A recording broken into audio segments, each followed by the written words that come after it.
kind of starting a conversation back there. I guess that we would like to get going, talking about, it's always interesting to see where we start, how we start, and how's our first break.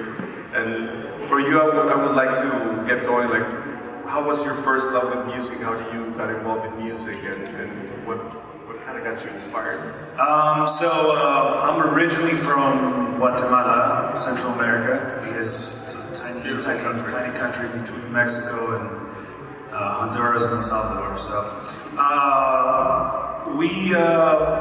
we came to the United States when I was about 9. Actually, I'm so happy that my sister's here somewhere. Can you guys say hi to my sister? So we came, we're not technically war refugees, but there was a war in Central America. My mom was smart enough to get out, and we had help here. And we, thankfully got on a plane, landed in LA. My mom said she was taking us on vacation to Disneyland. And Monday we were in school, we're like, where's Disneyland? So whenever it gets really hard in the studio, hey guys, I'm still on vacation.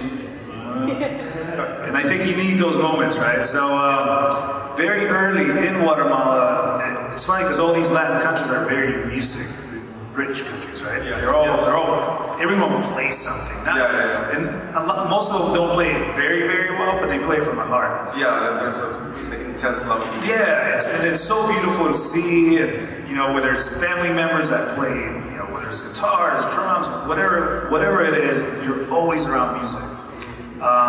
So when we came here, I kind of started playing drums. And I actually did grow up far from here, Hollywood area.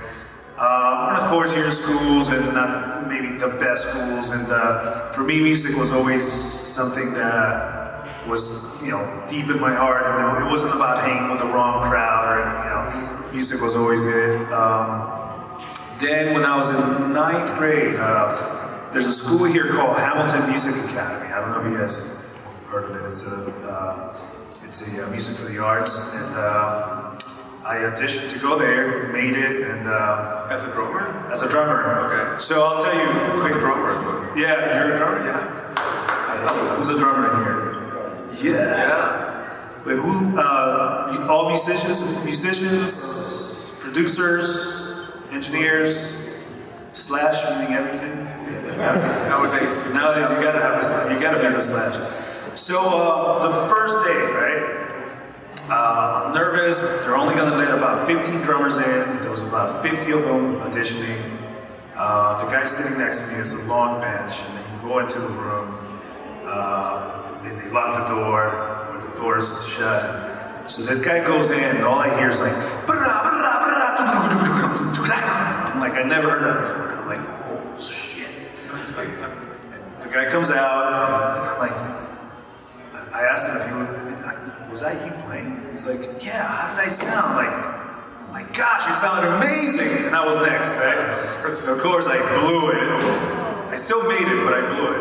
And that guy ended up being, the guy's Abe Laborio Jr., which is one of the greatest drummers alive today. So at that moment, I knew I wasn't going to be a drummer, because I really wanted to be the best ever, and I was not even close to that. And that was the first lesson in life where I'm like, all right, well, I'm not going to be the best drummer, so I got to rethink this.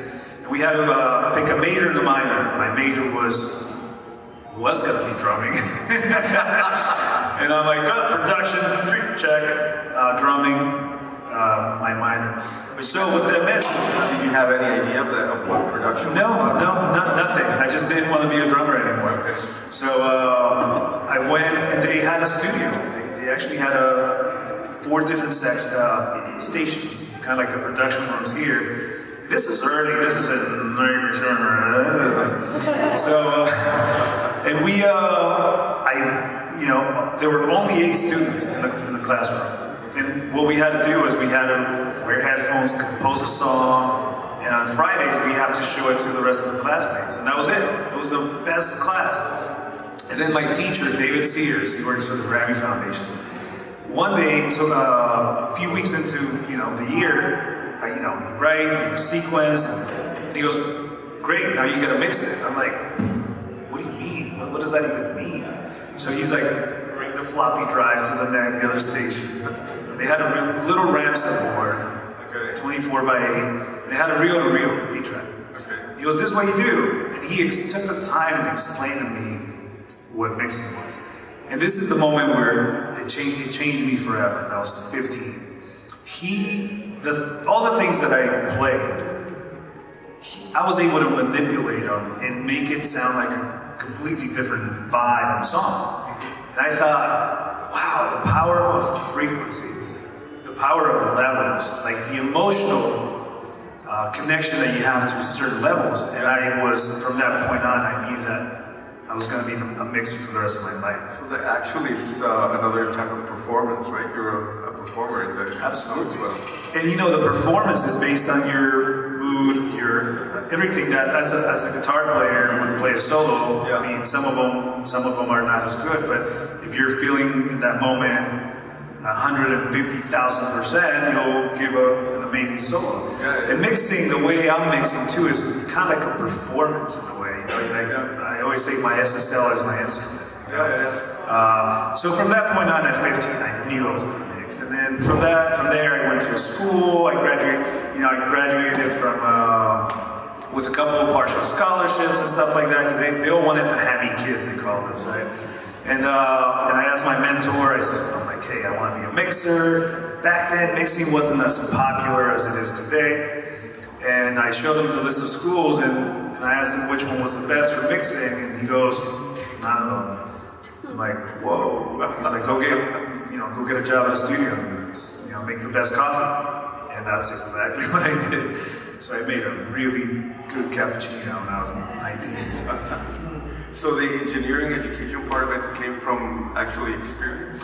100% experience. I felt like the school at the time, again, taught me how to, I don't know if it taught me anything at the time, but how to write a good resume. Okay. It's an expensive resume. But it got me in the studio called Enterprise Studios back in the 90s. Okay. And I bugged the studio manager every day. There were kids there that had been running for 2-3 years. They were career runners, right? And but this is where I knew I was committed 100%. During my junior year, especially my senior year, I would actually leave the studio. I mean, we would have performances all the time. It was a lot of work, right? We go to school from 8 to 4. Like most schools go from 8 to 3. And then after that, we had to perform because we were in different groups. So days were long. As a senior, you didn't have a lot of homework anymore. So I would go to the studio like at 6, 7 and stay till pretty late. And then the next day I would do it again and again. And I was like addicted to being in the studio. And there I learned how to align a tape machine, and a 24-track, 2-inch Studer 827. And then when I got a job at Enterprise, that's the only thing I knew, how to align a tape machine. But I told the studio manager, yeah, exactly. So every day I told the studio manager. He would sit in his office with his window open like this, always smoking a joint. Like, gotcha. He's like, no, what's up, buddy? What's up, buddy? This is before it was legal, of course.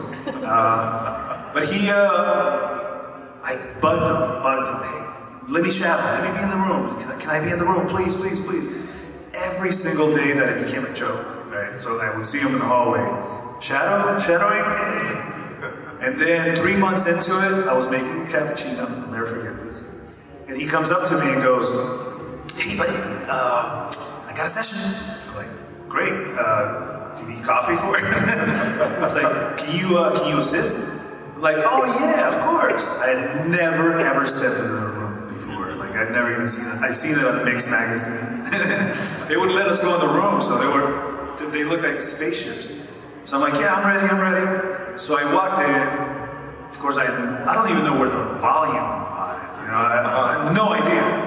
But someone gave me the advice of always in a big studio become friends with the tech. And I befriended the tech, and I would buy him drinks and lunch or whatever. So then I'm like, what am I gonna do? And this is that moment, right? Like you guys ever watched the Matrix? Like blue pill, red pill? It's that moment. All right, fuck. So am I honest, or do I BS my way through it? And the 3 guys walk in, the client walks in, I'm like, all right, what are you gonna say? We go, boom, okay, I'm Manny, I'm your assistant. I gotta tell you something. I know nothing about this room. I've never been in this room. I don't know anything about the SSL. And the phone was right there, but I pointed to the phone. But you see that phone? I will have someone here within 8 seconds to help us out if we get in trouble. But one thing I do promise you is that I will be your best assistant you've ever had. That I promise you. And he looks at me, he goes, man, this guy got some balls. I'm like, oh fuck, I'm sweating.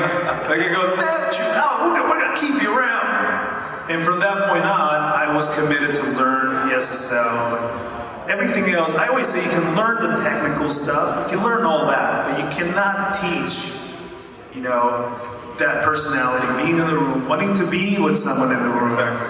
My advice to aspiring mixers and engineers and producers is you gotta be cool. You know, you gotta just be you gotta be a sponge, you gotta wanna learn, you gotta be humble. I mean, there's so many qualities or so many personalities that you must possess in order to be successful. And you gotta take the collection of all those, you know, makes us hire that person. Yeah. And looking back, I never hire someone for their, you know, for their knowledge in a way. You know, as an assistant engineer, I hire them because they're driven and you know you're going to get the best person in the room. I always say you don't want to be in the room with an asshole for 12 hours a day. Nobody wants that.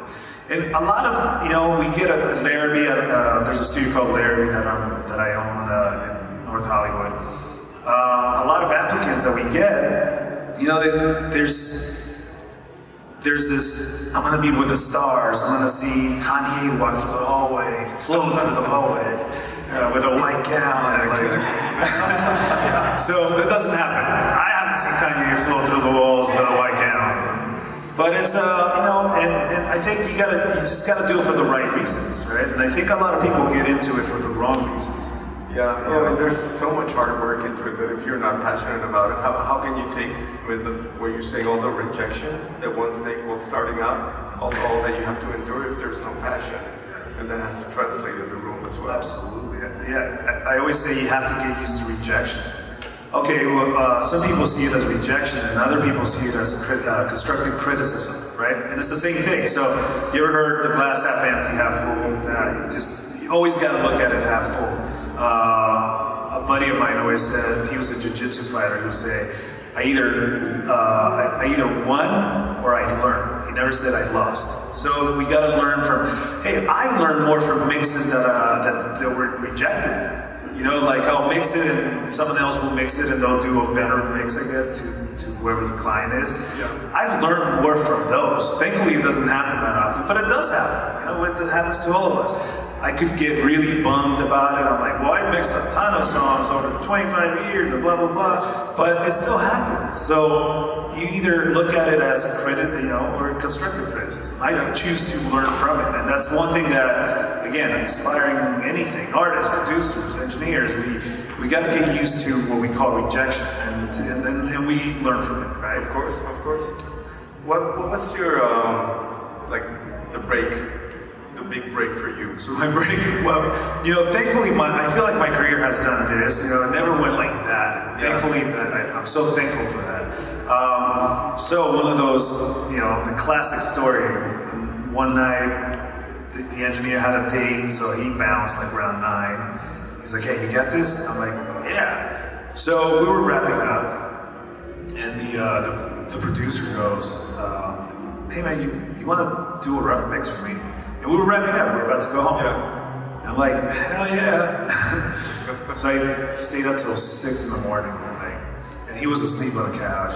And I woke him up at 6. And I'm like, hey man, I think I'm ready.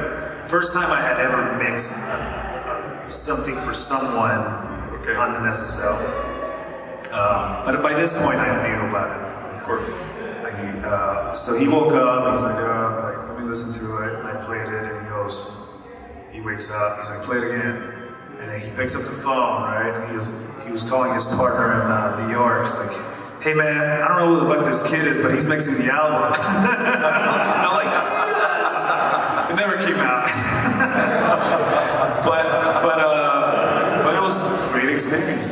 I learned on a lot of So at Enterprise, there was a lot of Asian, big Asian market and clients.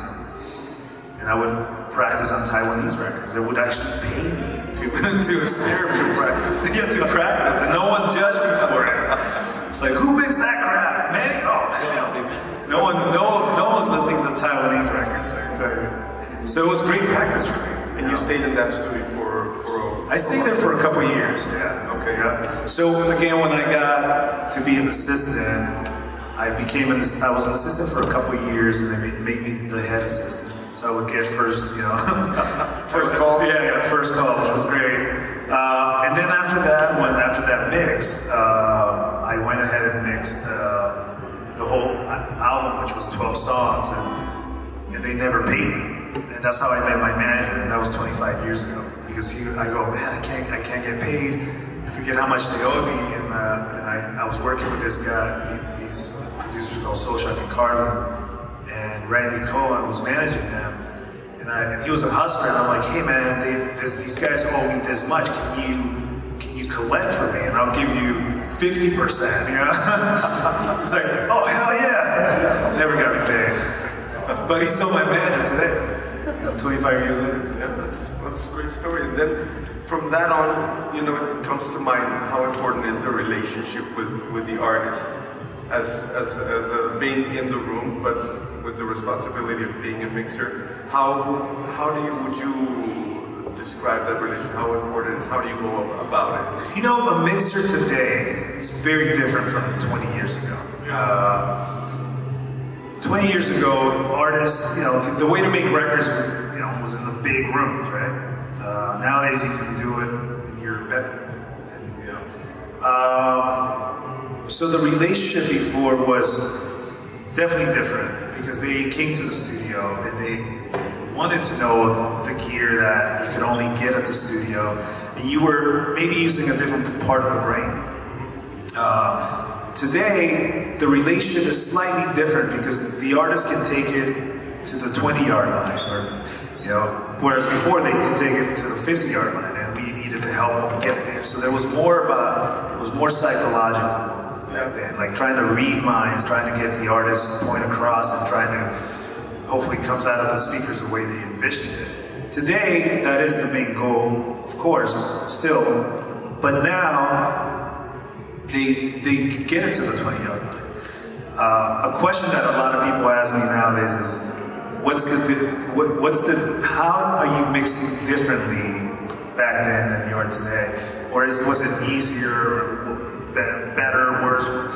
And 20 years ago, completely different. And it was a lot easier to be a mixer then, I think, than it is today. Well, you didn't have so many rough mixes that a lot of people... That's exactly my point, yeah. So nowadays, it's harder because we have rough mixes, right? Some of them sound horrible, but some of them sound pretty good. And so nowadays, the mixer's job is to be a tastemaker. Well, we weren't tastemakers back then. We were, technicians, but at the same time, creative. We had 50-50, right? Nowadays, they come to you not because they can't do it. Like if you ask me to mix a song, it's not because you can't mix it, because everybody in this room is a mixer. Everybody in this room is a producer. I mean, shit, we're all artists, So today, we have to be able to pretty much say, okay, this rough, I know what I like about it, I know what I don't like about it. It's a lot harder, because it's got to come from inside. I consider myself more of an emotional mixer than, say, a sonic mixer. Of course I pay attention to sonics, but that's not the number one thing. I always say that if the record doesn't make me feel anything, then how's that going to work? I need to be able to sell that Eskimo fan, right? Yeah, and going into a little bit more technical, now that not everybody, but a lot of people are mixing in the box. And have you transitioned into mixing in the box? Do you incorporate that? Yeah, I haven't. I'm still old school. I'm still on the desk. I'm still performing the mix. I'm still, I'm very thankful that at Larry I have 2 rooms. So I start a mix in one room, And then when I start thinking about food, then I know I'm losing interest. Or I'm hungry, both. Always important. Yeah, always important. So then I'll go to the other room, and then I'll be mixing, like today I'm mixing this band called Fits and the Tantrums in one room.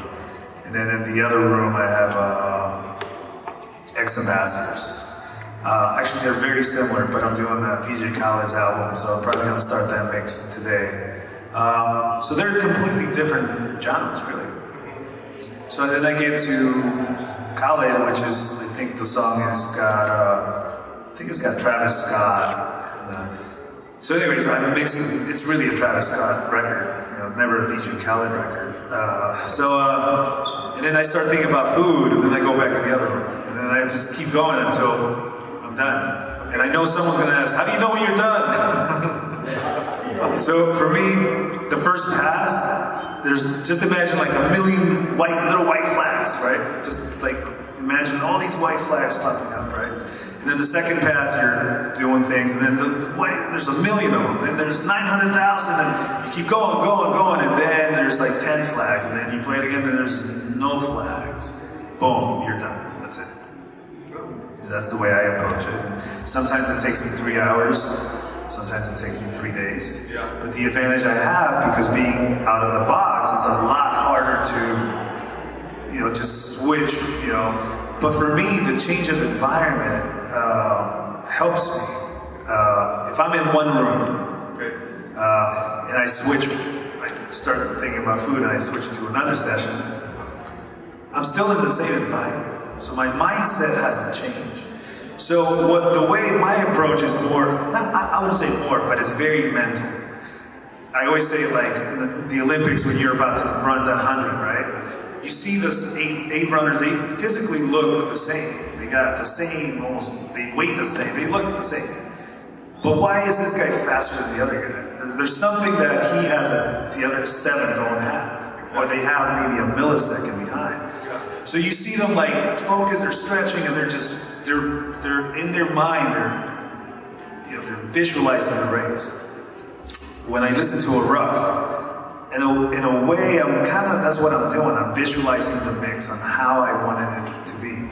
And that is a lot of information. So that's why I love roughs, because you can get a lot of information when we did before. Before you're just like, oh. Yeah, kind of guessing. Yeah, but now we're like, oh, that's what they're going for. And I'm gonna, and not only am I gonna give them that, but I'm gonna give them this, and that, because I feel, I always feel. And it's about emotion. It doesn't want to, I listen to my body when I mix. If it makes me want to dance and my body is moving, and I know I'm in the, you know, if I want to cry because it's, you know, a ballad that's really, really emotional, then that's when I know I've captured a mix. Because a mix is not about making it sound nice and good and balanced. To me, that's doesn't have personality. I always think of, what's the Tabasco? What's the spice? You want the habanero? Where's the habanero? Come on. And listening to that, how do you, because you mix in day in and day out, how do you keep it interesting for you, that it doesn't become a template, especially like with music, probably you must find songs that you don't personally connect as much as others, but you still have to do that, right? You're a professional and you do that. So how does that work? That's a really, really good question. So you guys know the rapper Common? Right. So he once gave me the best piece of advice. He's always positive. The guy is like the happiest guy on earth. He's one of the best human beings I've ever met. And I asked him how he did that. He's like, how are you able to be so positive? You know? He was like, yeah, you know, man, anytime I meet someone, I try to focus on something that's, I may not like that person, but I focus on something that I think I like. It could be shoes, it could be their hair, it doesn't matter, something. I'm like, oh shit, okay, how do I work that into my life, into my mixing? So, for example, my high school teacher always said, never forget what you were hired to do. That's great advice, by the way. So if you're hired to be an engineer, don't tell that guy how to produce. That's not what you were hired to do. That will get you in trouble, right? Yes. So I'm like, okay, well, I get the song, and I wasn't hired to like the song or not. I was hired to mix it. So then I solo every track, and I find, and I always say this, the hi-hat. And I bring the hi-hat up. And, and I get, I was watching SportsCenter, I'm answering some emails. And then the hi-hat, I listen to it over and over. It could take 5 minutes, it could take 2 minutes, it could take 10 minutes. Now my mind is almost like meditation. Now my mind is at ease. Now I'm not judging the song, I'm judging that sound. And then I start bringing faders in. I'll go the kick. Oh, the kick, yeah, it feels good with a hi-hat. That's pretty good. Let me do this to the kick. Let me glue them up, or let me separate them. Let me bring the snare sucks. Then I stay there, kicking hi-hat. And I'm grooving now. Let me see what the bass is doing. Oh, you know what? If I do this and that, EQ compression, maybe do it. Oh, there it is. Now it's grooving with a hi-hat. Now those three are together now. Now I'm tapping my foot. I'm like, all right, cool. I start doing that. I'm bring some synth. Now all of a sudden, I fucking like the song, right? Yeah. No, all of a sudden it became part of me. Yeah. Now I'm making my own, and now I love the song. And that's how I treat things that I don't necessarily like. So by focusing on the things that I do like and emphasizing those, that's really important, because then you make it your own, and you can succeed by you getting. The worst thing to do is when you don't like it and you're like, man, I can't do this. It's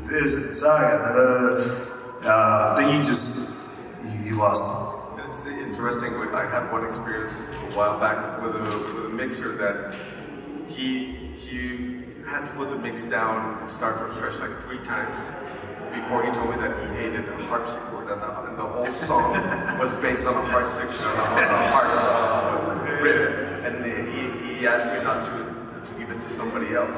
Wow. That sometimes you kind of need to connect with the music and stuff. You have to. Every song is different too. Like, yeah. Going back to the question earlier, like in the box or out the box. So the best way for me to describe it, besides my flow, right? That includes my flow, my vocal.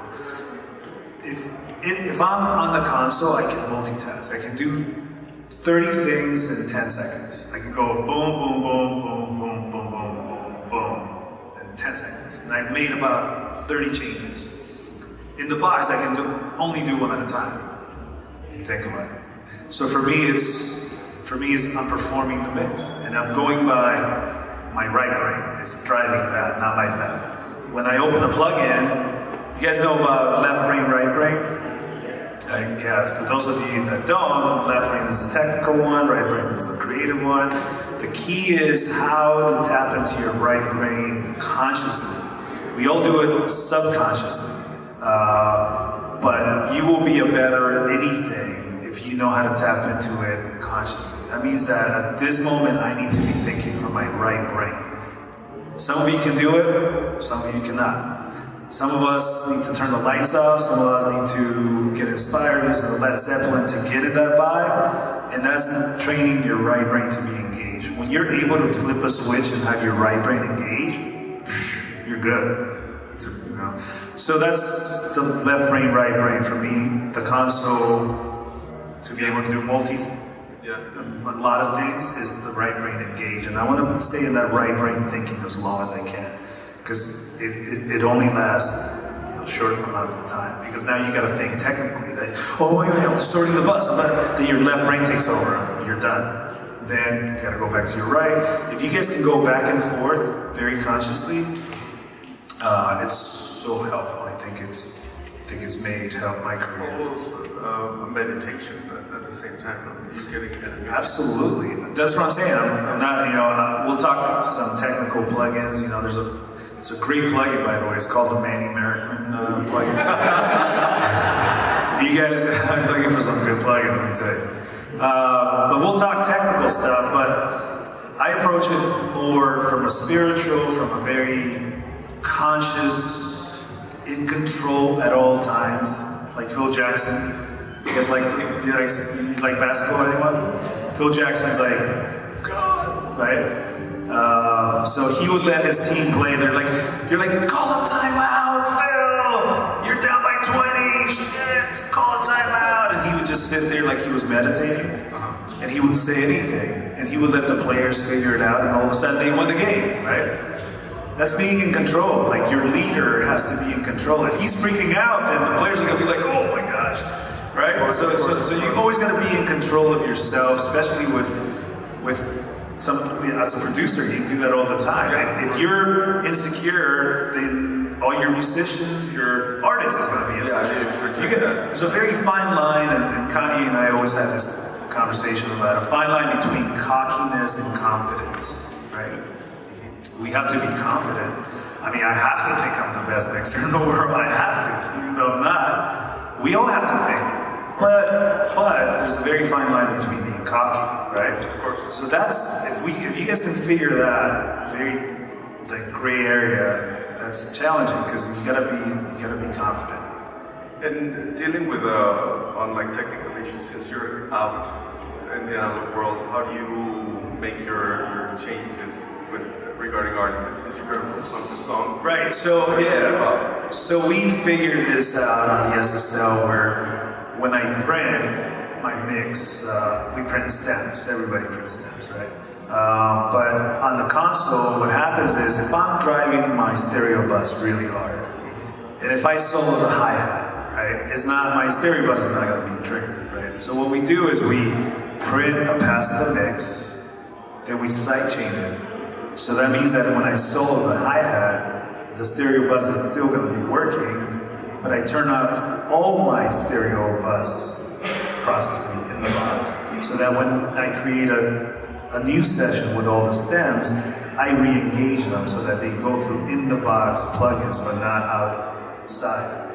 Sorry, I know it's freaking complicated. I don't know if you guys get that at all. Sorry. How about the Lakers, though? Come on. Okay, no, because that's always challenging in today's world. Absolutely. You get asked, I'm sure, for like changes and changes. All the time. I think everyone knows that we can make changes. So then once I'm in the box, it's got all my analog processing. Now I can have someone say, oh, bring the vocal up, bring the bass. I want to change the snare. Then I just do it in the box at that point.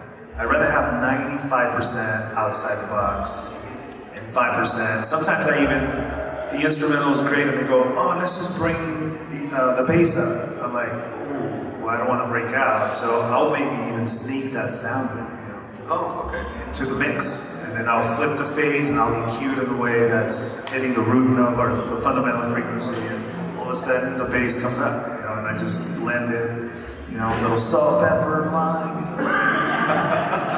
Back to food, I'm sorry. Well, we were talking about that. Yeah, it's the best. It's part of life. I feel like chefs and musicians, they all speak the same language. Yeah, sure. Any favorites go-to change when you're dealing with like vocals? Yeah. Things that work out for you. The Manny Marroquin plugin.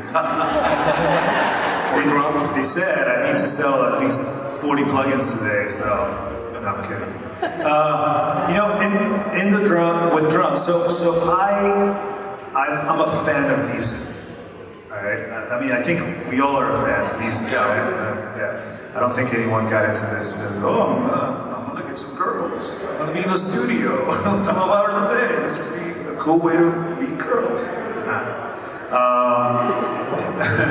So I pride myself in mixing. I used to say this, it was funny back in the day, but you kids, I used to say I mixed from Leon Rhymes to Busta Rhymes.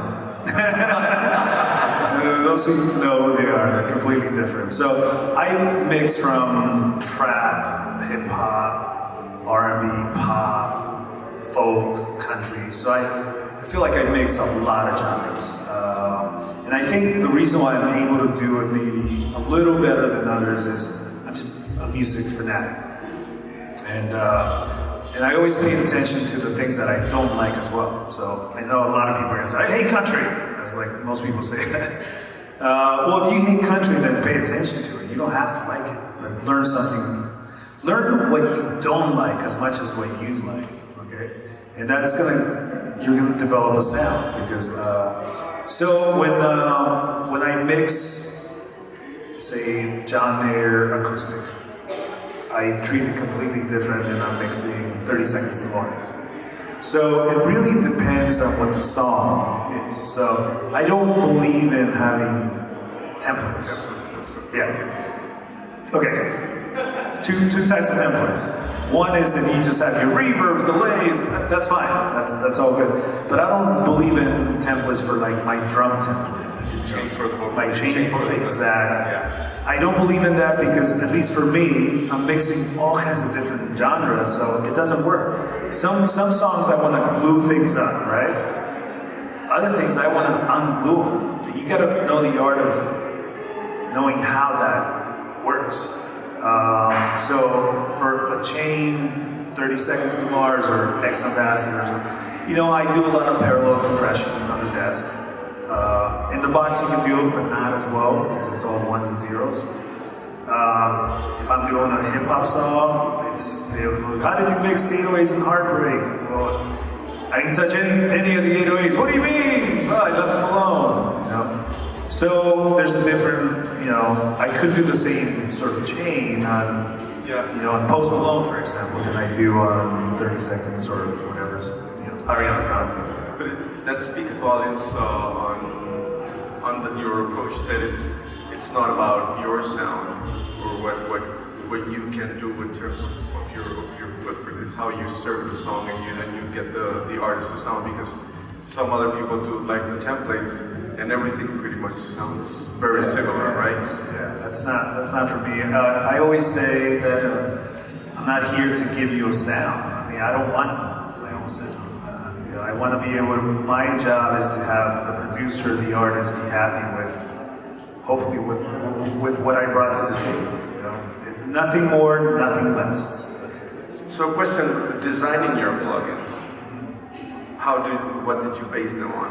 Oh man, I think the second or third guy that signed on, and I was probably the seventh to release it, because it took me 3-4 years to make. There's a reverb on there that's a I'm sure it's out there, but I won't say what it is. It's a $6,000 reverb that I spent countless hours just getting it to sound, the way I'm used to, and the plugin is like $29 or something, and I got it at 95%. I'll take 95% for that, Yeah. And it sounds amazing, and I picked all my favorite, programs on there and copied all, and it sounds, I use it on every mix. Yeah. And the EQ too, the EQ was, Waze has not done a very good job on explaining what this EQ is. Basically, I call it it's like a very powerful EQ, because every band is a different band in my room. So you guys seen the Pultec? What's that? The Pultec? Is that what? Yeah. So yeah. So it's a Pultec. That's what it is. You send your Pultec, and Waves does all kinds of readings, and you get it back, and hopefully it sounds close to it.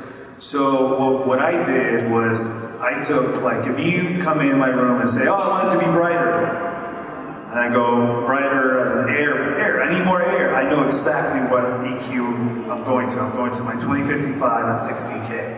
Oh, I want more punch on the drums, and I want a little more booty. Boom, I know I go to my knee.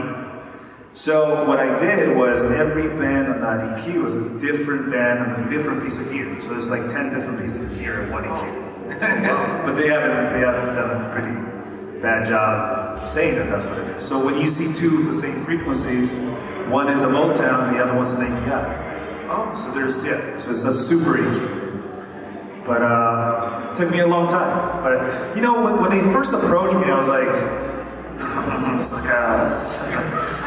you want to plug it with me? All right. So at the time, it was very, this is the bass, right? Like, this is for your vocals. And I'm like, we're way too smart for that. I want a utility bass plugin. I want to be able to use it on anything. Don't tell me that that's what I should use on the bass. I don't want that. Some people may want that to get things fast, and that's okay. But for me, I wanted to use